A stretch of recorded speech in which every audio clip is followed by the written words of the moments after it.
Assalamualaikum. Good morning, all of students. How are you today? Fine, right? Okay. So, Miss Mala would like to share the discussions about skin cream and cough syrup. Nah, di level of text kali ini adalah tulisan-tulisan menjelaskan tentang tulisan-tulisan yang ada di kemasan obat. Obatnya bisa penggunaan yang untuk luar maupun dalam. Nah, apa sih Miss penggunaan luar ataupun dalam? Nah, untuk yang skin cream itu obat penggunaan hanya di luar tubuh, permukaan kulit berarti ya. Nah, terus untuk cough syrup ini adalah obat yang digunakan untuk dalam. Jadi karena itu diminum gitu. Nah, di skin cream ini there are 5 descriptions, jadi ada 5 petunjuk nih, 5 petunjuk yang 5 description ini ada 5 penjelasan. Nah, 5 penjelasan di sini adalah yang pertama indication. Nah, indication ini adalah indikasi dari manusia, gejala-gejala yang dialami oleh manusia kenapa harus pakai skin cream. Nah, for the first ini ada for minor burns, jadi adalah luka bakar. Kemudian insects, bites, gigitan serangga, and minor cuts, luka-luka terkena sayatan atau benda-benda tajam. Helps prevent infection, juga bisa menyembuhkan dari infeksi, mencegah infeksi maksudnya, membantu untuk mencegah infeksi. Jadi kalau misalnya udah ada luka nih, terus takutnya infeksi bernanah gitu misalnya, nah itu bisa langsung teratasi. Kemudian direction, ada petunjuknya di sini. Apply thin layer on affected area 3 times a day. Jadi itu jawabannya, yang nomor 3 itu adalah thin, yang number 4 itu adalah area. Jadi artinya apa nih? Oleskan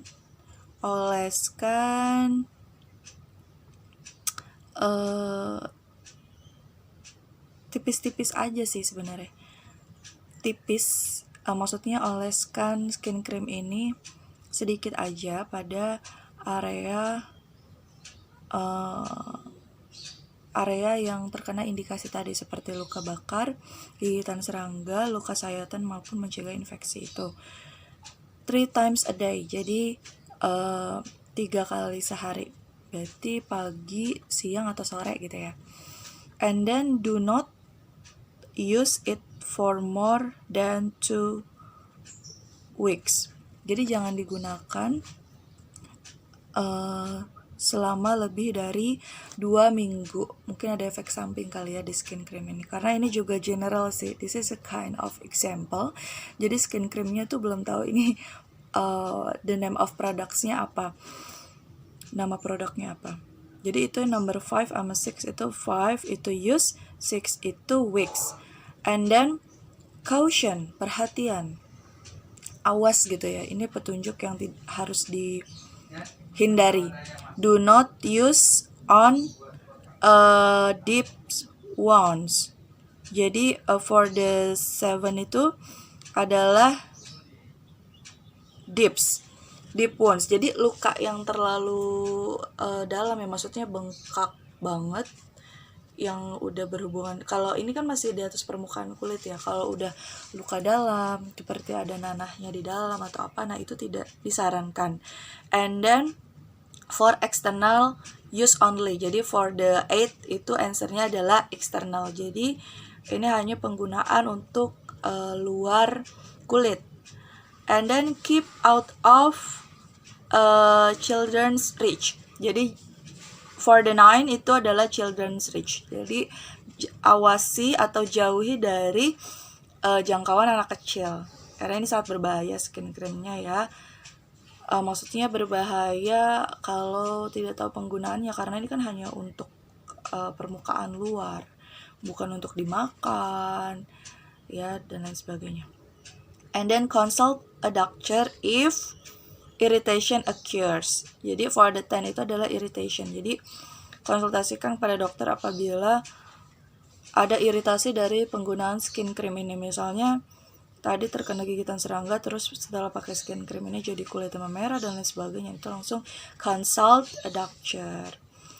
And then net weight ini tentang berat ya, 5 grams, ini cuma 5 gram.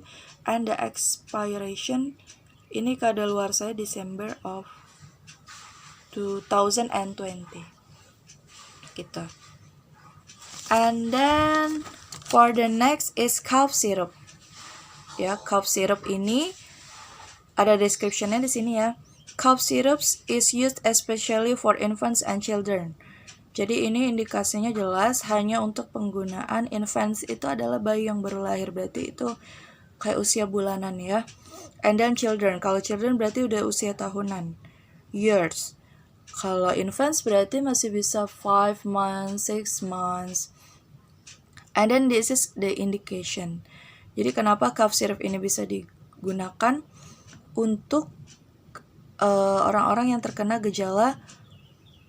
Cough syrup is used to treat sore throat, cough, and abnormal secretion of sputa.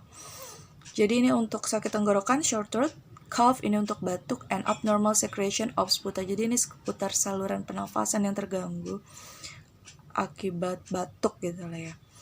And dosage itu adalah dosisnya. Here are some dosage of cough syrup as follow. Ini adalah dosisnya, ini berbagai usia. Jadi for infant under 6 months, tadi Miss bilang kalau infant itu berarti usia bulanan bayinya. Ini di bawah 6 bulan is 1 teaspoonful. Jadi 1 sendok teh 2 times daily, 2 kali sehari. Itu bisa pagi atau sore, pagi dan sore. And then for infant over 6 months is 1 teaspoonful 3 times daily. Jadi bisa usia lebih dari 6 bulan, tapi 1 sendok teh 3 times daily, 3 kali sehari, pagi, siang, dan sore, for example. Then this is C for adult is 1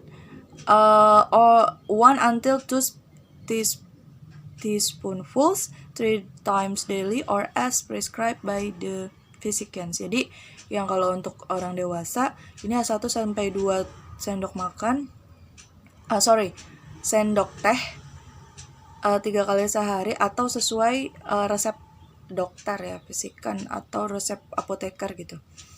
And then ini catatannya, note 1 teaspoon is similar with 5 ml. Jadi 1 sendok tuh sama dengan ukurannya 5 ml. Available in bottles 60 ml and 10 ml. Jadi tersedia botol ukuran 60 sampai 90 ml.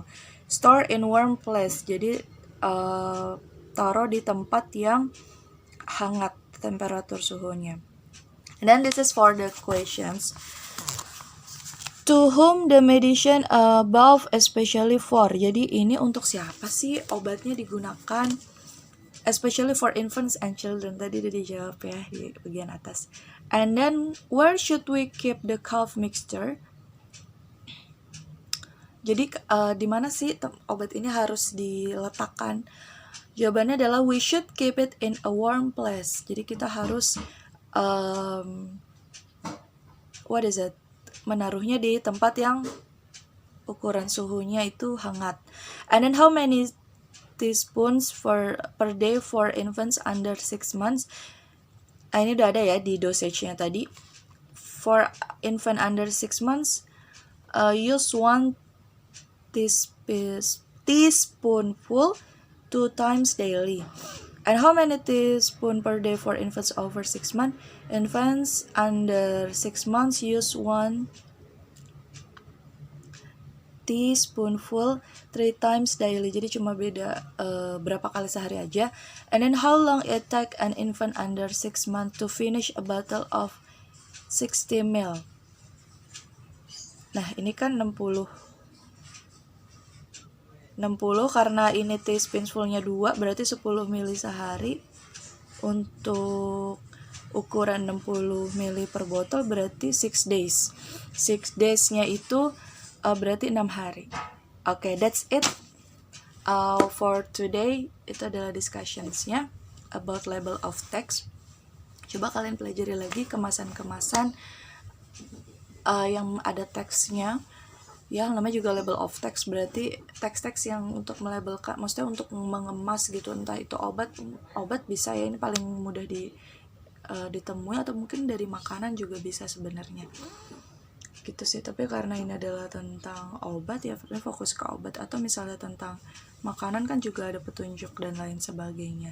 Okay, that's all for today, and don't forget to like, subscribe, and comment ya. Jadi kalian harus komen di bawah ini apa sih yang kalian dapatkan dari pembahasan kali ini. Oke, thank you for watching. Assalamualaikum warahmatullahi wabarakatuh. Good morning.